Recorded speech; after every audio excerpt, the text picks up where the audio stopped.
Hi everyone, my name is Amber and welcome back to my channel. Today I'm going to be telling you about the worst books that I read in 2019. This is probably going to be quite a short video because I don't really enjoy talking about the books that I hated. I don't really like ranting all that much unless something really offended me. So I'm probably going to speed through these, but I thought you deserved to know the 5 worst books that I read in 2019. The first book I want to mention is the first one that I absolutely hated in 2019. It took me forever to get through and it was just really badly written and I don't understand how it's getting so much hype. That is Rosewater. This is adult sci-fi. It's set in 2066 in Nigeria and there is an alien biome and this biome is affecting people in various ways. It's honestly one of the worst books that I've ever read. I was hoping that it would be a lot better than it was because everyone was talking about it. It's won a couple of prizes, I'm sure. It won best novel for various things. I don't know how. It's honestly so bad. My main issue with this was the way it was written because it's full of unnecessary sex scenes. The main character is having dreams about having sex or actually having sex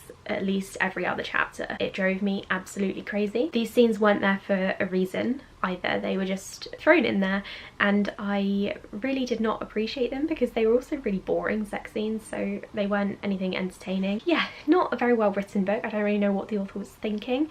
The plot was kind of all over the place. It wasn't very cohesive, probably because he mostly focused on the sex. It says here that it's award-winning, vibrant, compellingly told. Rosewater has launched one of science fiction's most powerful and distinctive voices. I would agree that it was distinct. I would not say that this book was powerful, compelling or vibrant. It was terrible. The next worst book of 2019 is one I gave 2 stars to, so it wasn't awful. But to be honest, I didn't read many 1 stars, so I don't really have too much to talk about if I don't mention my 2 stars. The one that I chose is 5 Feet Apart. This one is YA contemporary. People are calling it sick fic and I don't know how I feel about that, but it's fine. To be honest, this book took me way back to how YA was in 2010. There were massive John Green vibes, and I don't just mean because it's sick fic, it's about 2 sick teenagers. I mean, it was very basic. There didn't really seem to be much substance to it. It was quite disappointing. I think there was a film as well to do with this and I think everyone was raving about it, but it really wasn't for me. This book was just really boring. I didn't really care about the teenage romance. I think this is one of the most overhyped books that I have ever read. I knew going into it that I probably wouldn't love it, but it was a buddy read and I was like, oh, maybe I will enjoy it because these guys are really excited, but I didn't. It was really boring. The next book I want to talk about is another overhyped book and that is The Chain. I was so excited for this one because the Twitter campaign was on point. The main character gets involved with the chain. Her child gets kidnapped and to get her child back she has to kidnap another child and the chain will carry on like that. They'll just have to keep kidnapping children. It had a really good premise and I thought it was going to be really fast-paced and interesting, but unfortunately it felt kind of flat. I feel like it could have been better developed, especially because there is a twist in the middle of the book that turns things on their heads, but it's not really a twist you could have seen coming. It wasn't even hinted at all. You're halfway through the book and then suddenly you're in another character's point of view and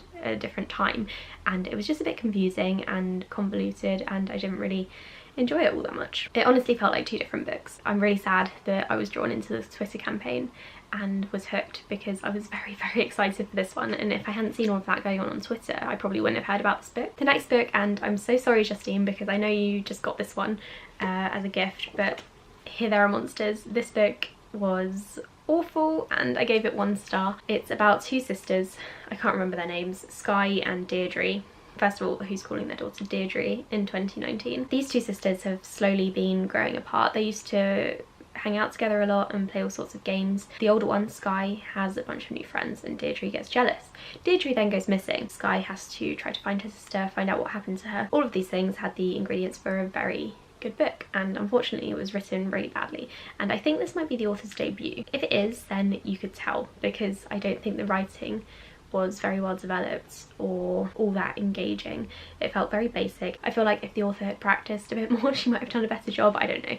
I probably shouldn't assume, but it wasn't very well written and I really didn't care about the 2 sisters and their relationship, which meant that I didn't care about the plot because the 2 sisters are the main part of the plot. In fact, I found Deirdre, the younger one, to be very spoilt and entitled and just really freaking annoying. So if I had been Sky, then I would also have left her behind and found new friends because she's really annoying. I honestly have nothing nice to say about this book, so I'm sorry, it was not a good one. Finally, the 5th worst book of 2019 for me was The Light at the Bottom of the World. This This one was one that I was again very hyped for, so it's probably also one of my most disappointing books. It's YA science fiction and it's set in a post-apocalyptic London or UK, southern UK. The main character's father has been arrested at the beginning of the book, like way before it started. The main character is taking part in a race, which is the new London Marathon, except it's underwater because the whole of the UK is now underwater. Probably should have mentioned that first. She is taking part in this race to win a ton of money, or she can ask for something that she desires and she wants to get her dad back, but then the government is like, no, you can't have your dad back, we've got him for a reason. And then she sets off to find him. All of this again had a really good premise. I thought it sounded really intriguing. I love the idea of the UK being underwater because, you know, that's something that could actually happen.